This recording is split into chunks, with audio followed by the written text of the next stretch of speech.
జరగబోతున్నాయా? ఇదే ఇవాల్టి prime time discussion. మనతో పాటుగా స్టూడియోలో ఉన్నారు ప్రొఫెసర్ సంగాని మల్లేష్ గారు, పొలిటికల్ అనలిస్ట్. గుడ్ మార్నింగ్ అండి. ఇక మరి కాసేపట్లో కాంగ్రెస్ బీఆర్ఎస్ ప్రతినిధులు కూడా జాయిన్ అవ్వబోతున్నారు. సో మల్లేష్ గారు, మీతోనే స్టార్ట్ చేస్తే, యూజువల్గానే ఒక సర్కార్ పోయి ఇంకో సర్కార్ రాగానే సరికొత్తగా మార్పులు చేర్పుల మీద దృష్టి పెడుతుంది. ఇప్పుడు ఓవరాల్గా ప్రాజెక్టుల మీద ఏమైనా రీడిజైన్ మీద ఫోకస్ పెట్టింది అనుకోవాలా రేవంత్ సర్కార్? ఇప్పుడు మనము ప్రధానంగా చూస్తే శ్వేతపత్రం విడుదల చేసినప్పుడే ప్రాజెక్టుల మీద ఉన్నటువంటి ఆలోచన బయటపడ్డది. ఎందుకంటే ప్రాజెక్టులు, నీకు కాళేశ్వరం ప్రాజెక్టు ప్రపంచ కీర్తిని నీకు గడించినప్పటికీ కూడా ఆడ మేడిగడ్డలో జరిగినటువంటి లోపం వల్ల ఈరోజు మన తెలంగాణ ప్రభుత్వము దాన్ని చెప్పుకునే పరిస్థితి కొంత వెనుకడి వేసింది. ఈరోజు ఒక రకంగా చెప్పాలంటే ఇవాళ బీఆర్ఎస్ ఓటమికి కూడా కాళేశ్వరం ప్రాజెక్టు ప్రధానాంశంగా కాంగ్రెస్ దాన్ని వేలెత్తి చూపింది. దాని ఫలితాన్ని కూడా సాధించినటువంటి పరిస్థితి అవపడతా ఉన్నది. అయితే అక్కడ లోపాలు ఇంజనీర్ లోపమా లేకపోతే కాంట్రాక్టర్ లోపమా ఇవన్నీ అప్రస్తుతమైనటువంటి ముచ్చట. కాకపోతే దాన్ని చూసుకోవాల్సినటువంటి అవసరం అయితే నాటి ప్రభుత్వానికి ఉండే. దాన్ని మరి ఇంజనీర్లు కూడా ఇప్పుడు ఏమవుతుందంటే రాను ఆ డిపార్ట్మెంట్లో ఒకరి మీద ఒకరు ఇది నాకు సంబంధం లేదంటే నాకు సంబంధం లేదని పర్టికులర్గా తోసి నెపం వేరే వ్యక్తుల మీద తోసే ప్రయత్నం చేస్తూ ఉన్నారు. ఇంకా మన విచిత్రం ఏంటంటే ఎంత సిగ్గుచేటు అంటే, ఇప్పుడు సీఎం గారు రేవంత్ రెడ్డి ఉన్నా కేసీఆర్ ఉన్నా మనకు మంచి డిజైన్ కావాలని చెప్తారు, కానీ డిజైన్ వాళ్ళు డిజైన్ చేసి అయితే ఇవ్వరు కదా. ఇట్లా ఉండాలనే ఒక ప్లాన్ ఇస్తారు. ఆ పద్ధతిలోనే ఇస్తే మన ఇంజనీర్ ఏం చెప్తారు, అసలు మేము ఆ డిజైనే మాది కాదు, కేసీఆర్. అయితే దానికి కూడా కారణం ఉన్నది. ఎందుకంటే ప్రతిసారి కాళేశ్వరంకి వచ్చినటువంటి పేరు ప్రతిష్టలను కేసీఆర్ గారు ఓన్ చేసుకున్నటువంటి సందర్భం కూడా మనం చూసినాం. ఎందుకంటే దానికి ఆర్కిటెక్ట్, దానికి మొత్తం అన్ని ఎవ్రీథింగ్ కేసీఆర్ అనే దాని మీద మనము చెప్పుకున్న సందర్భం. అయితే ఆలోచనలు మాత్రం కేసీఆర్ గారి అనే దాంట్లో ఎక్కడ తప్పట్టాల్సిన అవసరం లేదు. కానీ అది ఎంత మేరకు, అది ఎట్లా అప్పుడు డిజైన్ ఇవ్వాలి, ఈ పద్ధతిలో ఇవ్వాలని ఏసీఎం అయినా చెప్తాడు. కానీ ఆ పద్ధతిలో మరి మనకు ఏంటంటే ఇప్పుడు ఒక నీకు 20 కిలోల అబ్బాయి మీద 40 కిలోల వజన్ మోయడం అనేది ఎంత ఇబ్బందికరమైన వ్యవస్థ ఉంటుందో, మనకు కాళేశ్వరం ప్రాజెక్టు కూడా మరి మొత్తము దానికి ఆ ప్రాజెక్టుకు మనం ఎంత లోతు తీసుకొని బేస్ ఏర్పాటు చేసుకోవాలనేది ఇంజనీర్లు చూసుకోవాలి.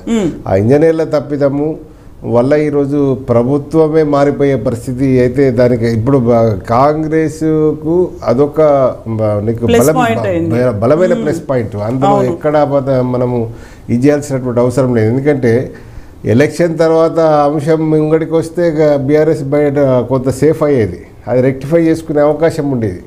కానీ బిఫోర్ అక్టోబర్లోనే అది దానికి కుంగడము, దాని వెనుక ఈ అన్నారంలో బుడగలు రావడము, నీకు ఇవన్నీ ఏంటంటే ఒక రకంగా చెప్పాలంటే అది మనకు అంటే పోయే కాలము వచ్చింది అనే ముందు సంకేతాలు ఇచ్చినాయి.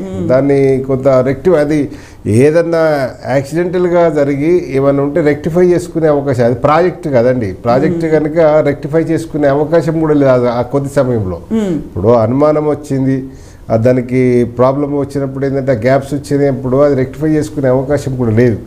ఏదేమైనప్పటికీ కూడా కాంగ్రెస్ నెత్తిన పాలు పోసిన దాంట్లో అనేక అంశాలు ఉన్నాయి.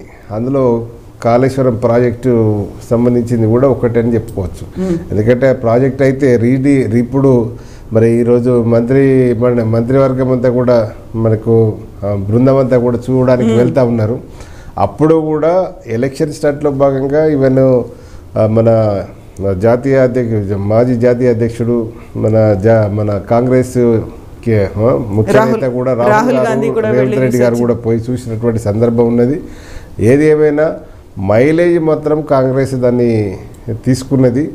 దానికి అయితే ఇప్పుడు దాన్ని అదే టెంపోతోటి ఈరోజు మంత్రి బృందం అంతా కూడా పోయి చూసి దాన్ని రీడిజైన్కి ఏమైనా ప్లాన్ చేయాలనే ఆలోచన కూడా ఉన్నది. అయితే అందులో కూడా చిన్న లోపం ఏంటంటే రీడిజైన్ చేయడానికి కూడా వాళ్ళకు ఆ డెడ్ లైన్ 30వ తారీఖు లోపే ఇవ్వాలనే లెటర్ రాసినట్టు ప్రచారం అవుతుంది. ఇప్పుడు ఆ డిజైన్కు కొంత సమయం ఇవ్వాలి. ఇప్పుడు అయిన నష్టం ఏదో అయింది, దాన్ని ఇంకా మళ్ళా ఇప్పుడు భవిష్యత్తులో అది చాలా మళ్ళా కాకుండా దానికి ఇప్పుడు ఇలా బీఆర్ఎస్కి వచ్చినటువంటి అపవాదే మళ్ళీ కాంగ్రెస్కి రాకుండా ఉండాలంటే కొంత సమయం ఇచ్చి దాన్ని ఇప్పుడు ఒక్కొక్కసారి ఏంటంటే మనకు చిన్న మనము ఫ్లాట్లో ఇల్లు కట్టుకునే దాంట్లో గట్టి నీళ్ళ మీద ఉన్నటువంటి పరిస్థితి వేరే ఉంటుంది.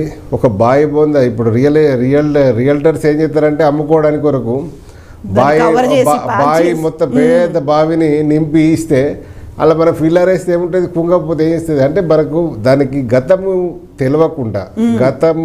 తెలియకుండా ఉన్నప్పుడు ఏంటంటే మనకు ఎంత ఇప్పుడు ఒక ఫిల్లర్కు ఒక గింతే లోతు పోవాలి, గింత అనేది ప్రామాణికం కాదు. ఎంత వీలైతే అంత, ఎంత గట్టితనం వస్తే, ఎంత బేసు కరెక్ట్గా కూర్చునే వరకు పోవాల్సినటువంటి అవసరం ఉండే. ఆ అవసరం లేకుండా చేయడం వల్ల ఏదంటే కింద ఇసుక మీద కొంత అంటే ఏదైతే ఉందో అది కొంత కుంగింది. ఆ కుంగడం వల్ల భారీ నష్టం అయితే జరిగింది.